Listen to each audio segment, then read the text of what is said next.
akademici, dragi prijatelji i kolege, pomaže Bog. Bog pomoga.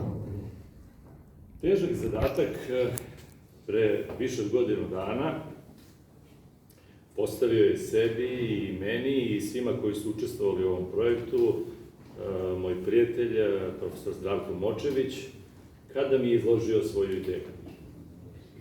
Pomislio sam prvo, pa kako ćemo da izvedemo tako nešto, pa ne može se staviti u knjigu. Ali evo, stvarnost me demantovala, mogu sam u knjigu. Pomenuti Danilo Bastar je na početku ove ideje izložio jednu blagu kritiku naslova. Rekao mi je, pa zar nije možda blago srpskog naroda prigodniji naslov? Razmislio sam, naravno, ne treba to odmah odgovoriti, razmisliti je li tako, je li nije tako. Srpski narod, kao deo Novog Izraelja, deo Novog Izraelja je deo pravoslavne crkve,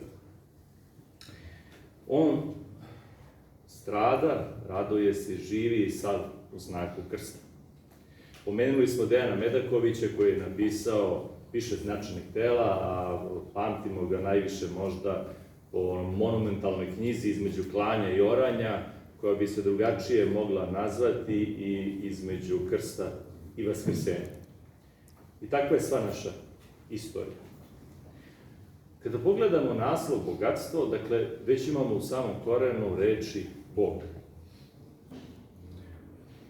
Kada je u pitanju ovaj nastavak, astvo, Vuk Karadžić piše da se upravo taj naslov u staroslovenskom ili starom crkveno-slovenskom jeziku koristio i u njegovo doba. Pominje ga naš najveći književnik, tako, besmrtni vladika Njegoš, Loćenski tajnovidac, kako je govorio mitropolit Amfilohije, koji u Gorskom vijencu na 2 mesta pominje, ja ću sad citirati, jel tako, ovaj nastavak. Jedan deo je kada kaže: Brankoviću, pogano koljeno, tako li se služi otačastvu, tako li se cijeni poštenje. I na drugom: no primajte vjeru prađedovsku, da branimo obraz otačastva, ćud lisičija ne treba korijaku. Njegoš koristi reč veličastvo, veličastvo viteške ti duše. Vidimo da je ovaj nastavak, a u ruskoj varijanti je jemstvo ili jemstvo, pa i mi imamo u srpskom prejemstvo, pa i plemstvo kao izvedenicu, uvek se koristi za nešto svečano i veliko. Dakle, iako nama prvo na pamet padne da je bogatstvo nešto profano i banalno, nije.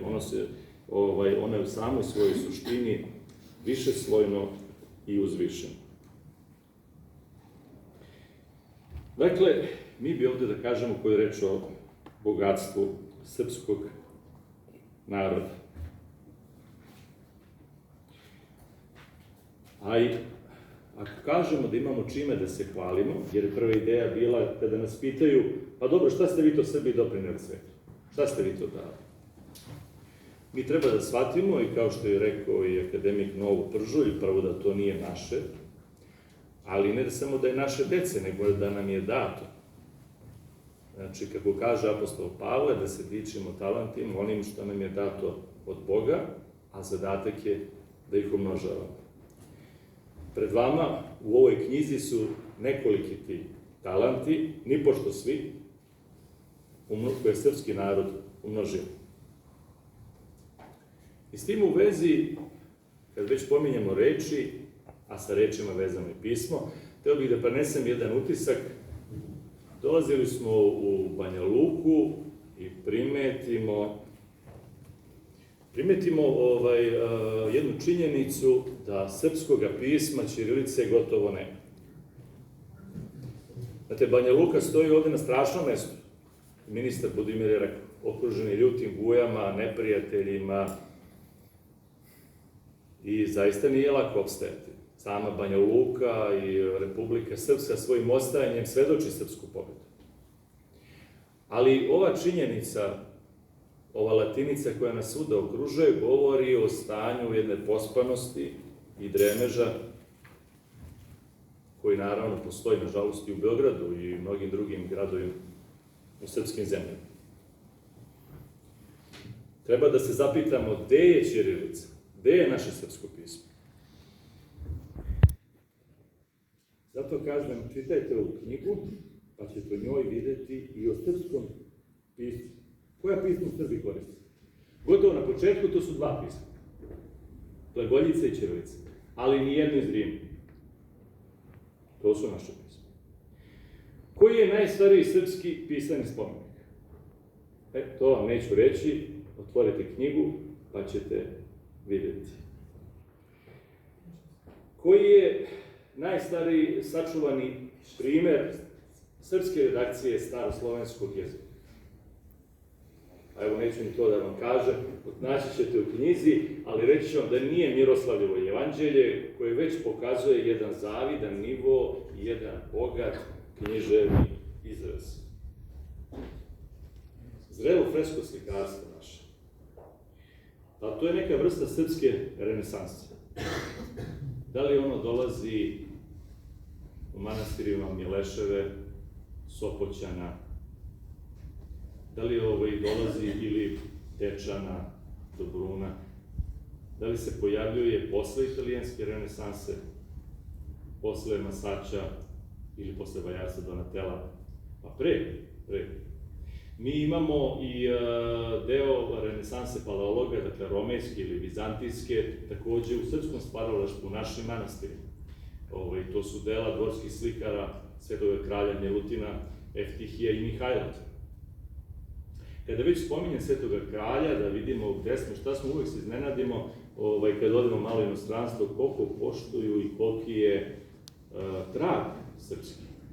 Bio sam nedavno u Bugarskoj i u Sofiji, u centru grada. Omiljena crkva za venčanje i krštenje je upravo crkva Svete Nedelje, ili kako je drugačije zovu, crkva Svetog kralja, jer tu su mošti naših Svetog kralja Milutina. Naš Sveti Sava, koji se upokojio u Trnovu, tadašnjoj prestonici Bugarske, nisam znao gde je sahranjen. Evo, bio sam nedavno.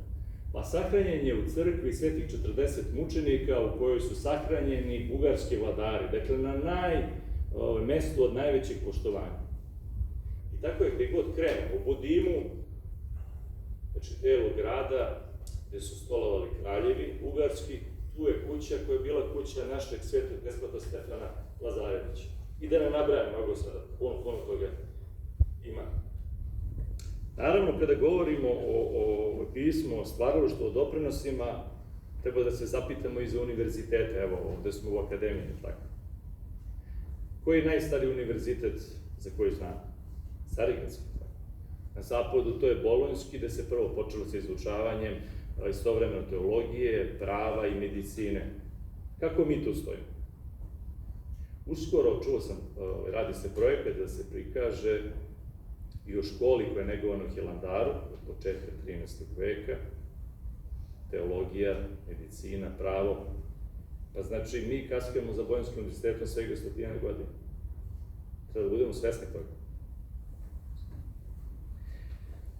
U ovoj knjizi naći ćete i srpski barok, prvu srpsku slikarsku školu koju se istakla Nadežda Petrović. Naći ćete i koja je najlepša freska srednjeg veka proglašena na međunarodnoj izložbi fresko-slikarstva u Parizu 1961. godine. Koji je prvi video signal koji je poslat između Evrope i Severne Amerike, verovatno ste čuli ako ste bili na izložbi o Mihajlu Pupinu. To je naš beli anđeo iz Mileševa. Ovde su naravno i manastiri Krka, Dobrun, Pećaršija, Lesnovo i mnogi drugi. Spomenute Gusle, Kolo, Slava, Frule. Evo vidimo ovde nadvoj nožnu dimu. I vidimo ovde i prikaz ove niske dukata, koji simbolično predstavljaju miraz, ali i predstavljaju i nasleđe, dakle one talante koji su dati, koji su se množili i koji treba dalje da se množavaju i da se nove niske dukata nađu na ovoj nošnji sa novih generacija. Kada već pominjem gusle, znate da u ovoj knjizi ćete naći Možda je kralj Aleksandar zaista rekao čuvajte mi Jugoslaviju, ne znam, postoje neke druge verzije, ali ono što je čuvao, to su sigurno gusle i guslarstvo. I to ćete naći u knjizi. Naći ćete i gde je prvo, posle drugog svetskog rata, gospodine Močeviću, obnovljena smotra guslara. Guslara? U istoriji da ne pričam puno, jer istorija se provlači zaista kroz sve ove teme. I u našoj istoriji, kao što sam rekao, između Čekića i Nakovnja, o tom stradanju, namerama raznih da nas unište i ponište i tako sebe nekako uzvise, pisali su i Milorad Ekmečić i Čedomir Popov i niz drugih. Sa svim zaslugama u knjizi je prisutan, ali i nedovoljno osvetljen tragični junak Dragoljub Draža Mihajlović. Heraldička i protoheraldička obeležja Srba takođe su jako stara. Mi imamo ono što nam je sačuvano do dana današnjeg, to su prvi pečati najstarijih kneza Strojmira iz 9. veka i kneza Petra Vojnikovića iz 10. veka. Kad se pojavljaju Srba dvoglavi orao, znači, to ovde u knjizi, koji je prvi srpski vladar Bosne koristio dvoglavu orao? Tvrtko prvi, naravno. Kada nastaje moderna srpska ilirska heraldika i ko je bio dom Pedrov Mučević, takođe ćete saznati u knjizi. Kako se potpisivao vožd Karađorđe na njegovom pečatu? Evo pročitati. Sve Srbije i Bosne Božijom milošću Georgije Petrović. U pravnom nasleđu saznaćete iz pera ili preko tastature Momčila Močević. Tu ćete vidjeti da imamo sačuvani dokument privatno-pravni srednjeg veka, papir Prizren. Vidjet ćete i o razvoju naših prava, o prvih građanskim zakonicima u Srbiji i Crnoj Gori. Naravno, kada već pomenjamo pravo, to su nezaobilazna Krnčija Svetoga Save i kasnije dopuna krivičnog zakonodavstva u vidu Dušanovog zakonika.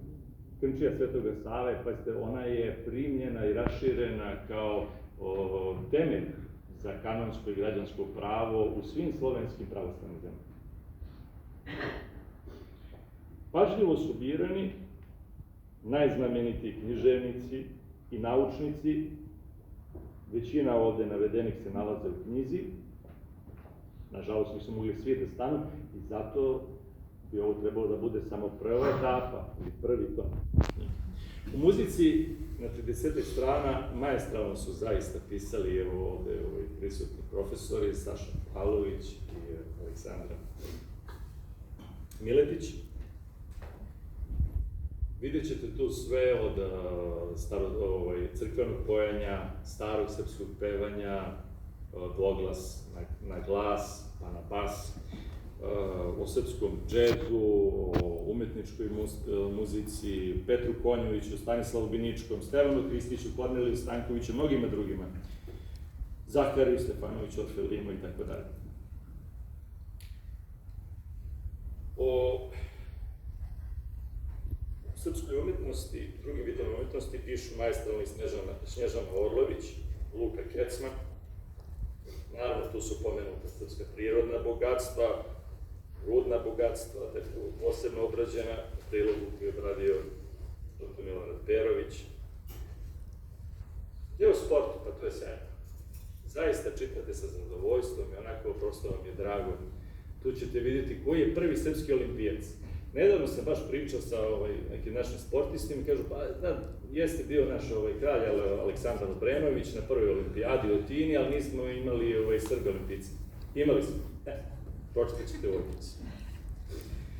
Naravno, nezaobilazan je najveći sportista svih vremena, naš Novak Đoković. Ali ovde su se našli i mnogi drugi naši velikani.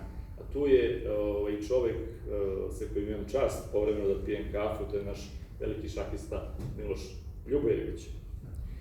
O istoriji srpske kuhinje i receptima, naravno, takođe možete pročitati u ovoj knjizi o zaista to najvećih majstora naših prostorima kada je u pitanju srpska kuhinja i ne samo srpska. Dragi prijatelji, ova knjiga je, već je rečeno puno toga, ona je delimično, dakle, i zaveštanje, kao što sam već rekao i mnogi drugi pre mene na neki način. Dakle, ona je početak odgovora na pitanje to šta smo mi dali svetu. Ona treba da se širi i u tome, naravno, i svoj doprinos imaju i autori, ja ću sad pročitati njihova imena, a onda, naravno, i donatori i sponzori. U ovoj knjizi, u pisanju, učestvovali su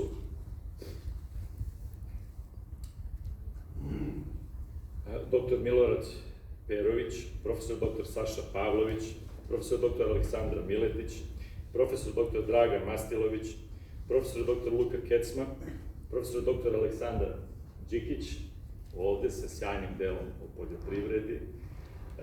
Saša je prvo, kao i naš akademik Novo Bržulj, hteo da napiše nešto kritično, rekli smo, dobro, ajde da stavimo ono što je najbolje. Naravno, znamo da mnoge stvari trebaju da se unaprede i da se isprave velike greške koje se prave.